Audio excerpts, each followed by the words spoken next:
அனைவருக்கும் வணக்கம். புதுத்தமிழுக்கான சிலபஸைஸ் நோட்ஸ் தான் நம்ம பார்த்துட்ருக்கோம். அந்த வரிசையில் மரபு கவிதையில் இடம்பெற்றுள்ள சுரதாவை பற்றிய நோட்ஸ் தான் பார்க்க போகிறோம். கீழே டிஸ்கிரிப்ஷனில் ஒரு வாட்ஸ்அப் நம்பர் கொடுத்துருப்போம். அந்த எண்ணிற்கு போய் நீங்கள் மெசேஜ் செய்தீங்கன்னா இந்த பிடிஎஃப் உங்களுக்கு நாங்கள் சென்ட் பண்ணி விடுவோம். மெசேஜ் செய்யறதுக்கு முன்னாடி இந்த வீடியோவுக்கு உங்களுடைய சப்போர்ட்டை கொடுங்க. நீங்கள் எந்த அளவுக்கு சப்போர்ட் பண்ணுறீங்களோ அதை பொறுத்து தான் நாங்கள் அடுத்தடுத்த பிடிஎஃப் உங்களுக்கு ரெடி பண்ண முடியும்.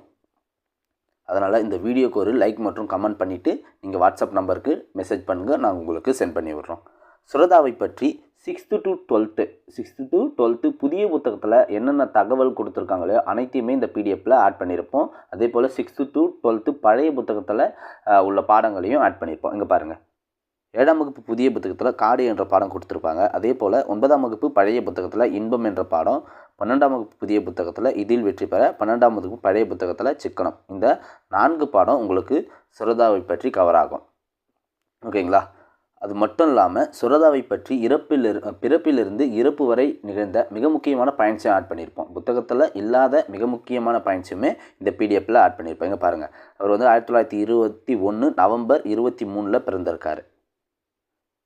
அவருடைய இயற்பெயர் ராஜகோபாலன், ஊர் தஞ்சாவூர் மாவட்டம் பையனூர், பெற்றோருடைய பெயர், அவருடைய சிறப்பு பெயர் பாருங்கள் ஓமை கவிஞர்.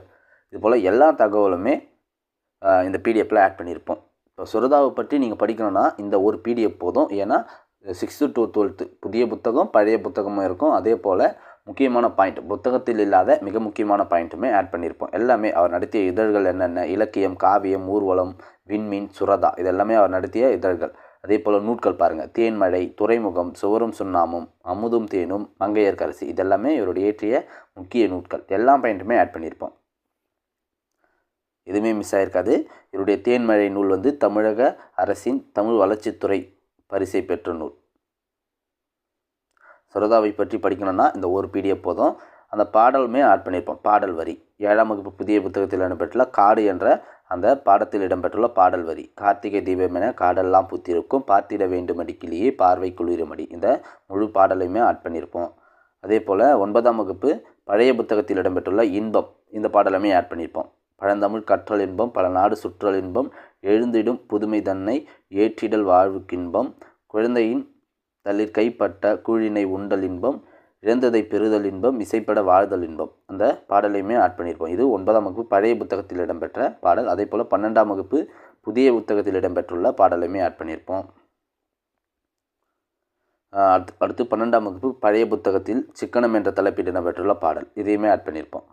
உரைநடையின் சிக்கனம் கவிதை, ஓங்கு உணர்ச்சிகளின் சிக்கனம் அடக்கம், காதல் வரவேற்பின் சிக்கனம் பெண்ணின் நாணம், மாளிகையின் சிக்கனம் குடிசை, உரிமைகளின் சிக்கனம் சட்டத்திட்டம், உணவுகளின் சிக்கனம் பங்கீடு, அரசியலில் சிக்கனம் இரண்டே கட்சி, அனுபவத்தின் சிக்கனம் நீதி நூட்கள். இது சிக்கனம் என்ற தலைப்பில் இடம்பெற்றுள்ள அந்த பாடலையுமே ஆட் பண்ணியிருப்போம். முக்கியமான மேற்கோள்கள் வேறு சில பாடத்தில் கொடுத்துருப்பாங்கள்ல, அந்த முக்கியமான மேற்கோளையுமே ஆட் பண்ணியிருப்போம். சுரதாவை பற்றி நீங்கள் படிக்கணும்னா இந்த ஒரு பிடிஎஃப் போதும். கம்ப்ளீட்டாக நீங்கள் படித்து முடிச்சிடலாம். சுரதாவை பற்றி எந்த கேள்வி எக்ஸாமில் கேட்டாலும் உங்களால் அட்டன் பண்ண முடியும். அந்த அளவுக்கு இந்த பிடிஎஃப் நாங்கள் ரெடி பண்ணியிருப்போம். வாட்ஸ்அப் நம்பருக்கு மெசேஜ் பண்ணிங்கன்னா இந்த பிடிஎஃப்பை சென்ட் பண்ணி விடுவோம். அதுக்கு முன்னாடி இந்த வீடியோவுக்கு உங்களுடைய சப்போர்ட்டை கொடுங்க. நன்றி.